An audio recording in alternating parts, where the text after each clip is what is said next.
నమస్తే దోస్తులు, ఇది మంచి రీఛార్జ్ ఆఫర్ అనమాట. 99% ఆఫ్ రీఛార్జ్ అనమాట ఫ్లాట్గా. సో ఆఫర్ చెప్పుకునే ముందు మన టెలిగ్రామ్ ఛానల్లో జాయిన్ అయిపోండి. ఇక నేను tricks, deals, loots, offers, Amazon quizzes ఇవన్నీ కూడా పెడుతుంటాను అనమాట. ఎవరైతే జాయిన్ అవ్వరో అంతా జాయిన్ అయిపోయి లూజ్ చేసుకో. సో ఇదే అనమాట ఆఫర్ వచ్చేసి మనకి రీఛార్జ్ ఆఫర్ ఫ్లిప్కార్ట్ నుంచి ఉందన్నమాట. సో ఈ రీఛార్జ్ ఆఫర్ని క్లెయిమ్ చేసుకోవాలంటే మీకు మినిమం 20 సూపర్ కాయిన్స్ అనేది ఉండాలన్నమాట మీ ఫ్లిప్కార్ట్లో. సో ఇక్కడ లింక్ మీద క్లిక్ చేయండి. టెలిగ్రామ్ ఛానల్లో జాయిన్ అయిపోయి ఇక లింక్ మీద క్లిక్ చేసిన వెంటనే మీకు ఇలా రీడైరెక్ట్ అయిపోతుంది అన్నమాట ఫ్లిప్కార్ట్లోకి రీడైరెక్ట్ అయిపోయిన వెంటనే మీకు ఇంటర్ఫేస్ అనేది ఇలా వస్తుంది అనమాట.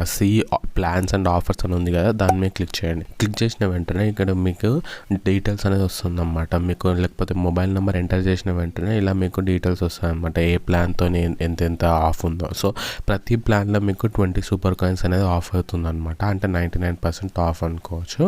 సో ఇక్కడ చూసుకున్నట్టయితే ఇక్కడ టాప్అప్లోకి అయితే ఇక్కడ చూసుకున్నట్టయితే 20 రూపీస్ది రీఛార్జ్ చేస్తే మనకి 14 రూపీస్ టాక్ టైం వస్తుంది కదా. సో అందులోకి వెళ్ళి మనం 1 రూపీ పే చేసినది చాలు అనమాట. సో ఇక్కడ చెక్ బాక్స్ ఉంది కదా, దాని మీద క్లిక్ చేసిన వెంటనే మీకు సూపర్ కాయిన్స్ అనేది యూజ్ అయిపోతుంది. జస్ట్ మీరు 1 రూపీ పేమెంట్ చేసిన వెంటనే మీకు ఈ 20 రూపీస్ రీఛార్జ్ అనేది 1 రూపీలో వచ్చేస్తుంది అనమాట. సో ఇది మంచి ఆఫర్, అందరు మంచిగా యూజ్ చేసుకోండి. సో ఎప్పటి వరకు ఉంటుందో తెలియదు, అందరు మంచిగా క్లెయిమ్ చేసుకోండి ఈ ఆఫర్ని. Thanks for watching. Please subscribe Telugu technology. Bye.